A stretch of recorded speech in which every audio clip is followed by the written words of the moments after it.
Imagine por um instante que todos os grandes mitos, lendas e histórias dos deuses da antiguidade não fossem apenas invenções fantásticas da mente humana.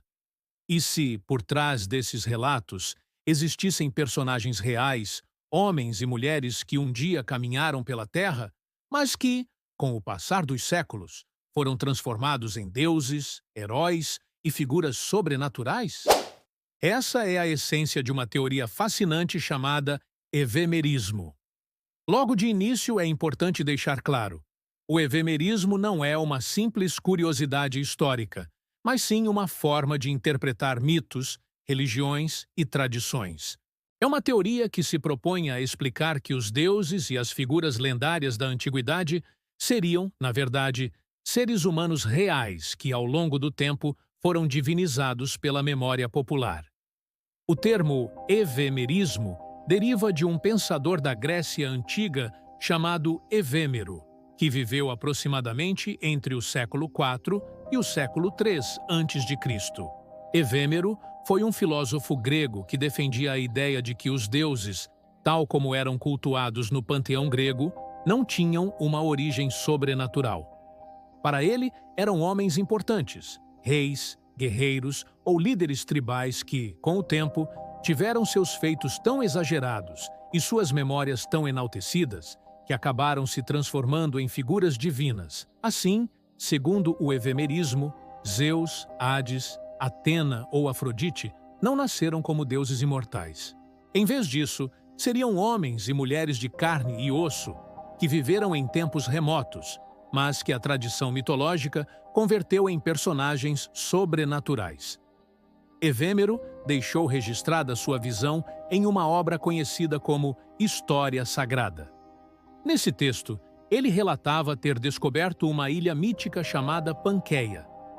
Nessa ilha, segundo ele, havia um templo com inscrições que contavam a verdadeira história dos deuses. Essas inscrições revelavam que divindades como Urano, Cronos e Zeus não eram eternos seres celestiais, mas antigos reis que governaram territórios, estabeleceram leis e conquistaram povos. Essa narrativa mexeu profundamente com o pensamento da época. Se os deuses não eram sobrenaturais, mas apenas figuras humanas elevadas ao status divino, então o mito deixava de ser um relato sagrado intocável e se tornava um tipo de memória histórica reinterpretada pela imaginação coletiva. A teoria do evemerismo rapidamente se espalhou e encontrou eco em diversas culturas. Afinal, em praticamente todas as civilizações antigas, os mitos sobre deuses e heróis carregavam traços que poderiam ser associados a feitos humanos engrandecidos. Pensemos, por exemplo, em Hércules, o herói de força sobre-humana. Muitos estudiosos sugerem que pode ter existido um guerreiro real, de feitos extraordinários, que com o tempo foi transformado em semideus. O mesmo vale para figuras como Aquiles ou até mesmo os reis egípcios, frequentemente associados ao caráter divino. Entre os romanos, a ideia também encontrou força. Diversos imperadores passaram a ser cultuados como divinos após suas mortes. Isso reforçava a ideia de que o evemerismo não era apenas uma teoria filosófica distante, mas algo que se repetia em diferentes sociedades. Com o passar dos séculos, o evemerismo deixou de ser apenas uma visão filosófica e se transformou em um método de estudo. Muitos historiadores e pensadores recorreram a essa teoria para tentar decifrar a origem de diferentes mitologias. A lógica é simples. Quando analisamos uma lenda ou mito, não devemos apenas encará-lo como fantasia ou invenção. Devemos investigar se, por trás daquele relato, não existe a memória distorcida de algum personagem real ou de algum acontecimento histórico que foi transfigurado pela imaginação popular. Essa abordagem foi muito utilizada, por exemplo, no estudo das tradições nórdicas, celtas e até mesmo dos relatos bíblicos. Um ponto crucial é que o evemerismo não ficou restrito apenas à mitologia greco-romana.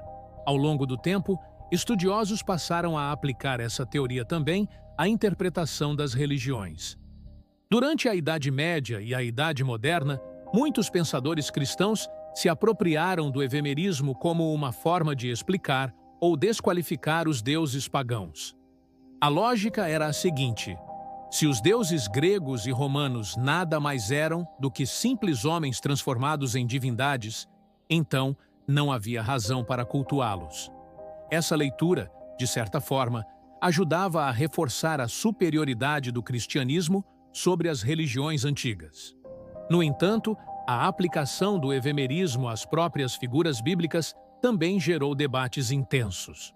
Alguns críticos afirmaram que personagens como Moisés, Abraão ou até mesmo Jesus poderiam ser interpretados sob uma ótica evemerista, ou seja, como homens reais cujas vidas teriam sido revestidas de caráter sobrenatural pela tradição.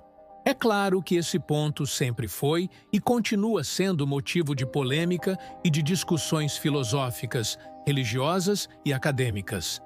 Apesar de sua força interpretativa, o evemerismo não passou ileso a críticas. Muitos estudiosos apontaram que reduzir os mitos apenas a memórias distorcidas de personagens reais é simplificar demais a riqueza simbólica e cultural das narrativas antigas. Os mitos não são apenas biografias exageradas. Eles carregam simbolismos profundos, representam arquétipos universais e tratam de questões existenciais. O mito de Prometeu, por exemplo, que rouba o fogo dos deuses para dar aos homens, pode até ter origem em algum personagem ou acontecimento remoto. Mas, em essência, é uma metáfora poderosa sobre o conhecimento, a transgressão e a liberdade humana. Portanto, para muitos estudiosos modernos, o evemerismo deve ser encarado como uma ferramenta útil, mas não como a única explicação possível para os mitos. Ainda assim, a teoria continua viva. Até hoje, pesquisadores da história das religiões, da antropologia e da literatura recorrem ao evemerismo para analisar tradições culturais. Em um mundo repleto de narrativas lendárias, é inevitável se perguntar: quantas dessas histórias nasceram da imaginação pura e quantas têm, no fundo, uma base histórica real? Além disso, no campo da cultura popular, a visão evemerista se faz presente. Quantos líderes modernos, artistas ou grandes personalidades não são quase divinizados pelos seus admiradores? Em certo sentido, o processo de transformar seres humanos em figuras lendárias continua acontecendo, o que torna o evemerismo mais atual do que nunca. Para compreender bem o evemerismo, é preciso manter um olhar equilibrado. De um lado, é uma teoria que nos lembra que, por trás de muitos mitos, podem existir sementes históricas, personagens reais que deixaram marcas profundas. De outro lado, não podemos esquecer que os mitos vão além da simples biografia. Eles são construções simbólicas, carregadas de valores, medos e esperanças de uma civilização. Assim, o evemerismo não esgota o mistério dos mitos, mas contribui para aproximá-los do mundo humano e histórico. Ele nos mostra que a linha que separa o humano do divino é muito mais tênue do que imaginamos. O evemerismo é, sem dúvida, uma das teorias mais intrigantes quando pensamos sobre a origem dos deuses e das tradições religiosas. Ele nos convida a enxergar que talvez, por trás de cada lenda e de cada mito, exista um fragmento de realidade, um homem ou uma mulher que, com o passar do tempo, foi transformado em algo muito maior do que sua própria vida. E isso nos leva a uma reflexão fascinante. Se hoje nós olhamos para trás e interpretamos os deuses como antigos mortais, quem garante que, daqui a 1000 anos, alguns personagens atuais também não serão lembrados como seres lendários? A fronteira entre história e mito é, afinal, muito mais frágil do que costumamos pensar. Se você gostou dessa reflexão e quer mergulhar ainda mais nos grandes mistérios da história, das religiões e das mitologias, não deixe de acompanhar nosso canal. Aqui você vai encontrar sempre conteúdo profundo, explicado de forma clara e envolvente. Inscreva-se, ative as notificações e continue essa jornada conosco. Afinal, O conhecimento é o caminho que nos aproxima do mistério e da verdade.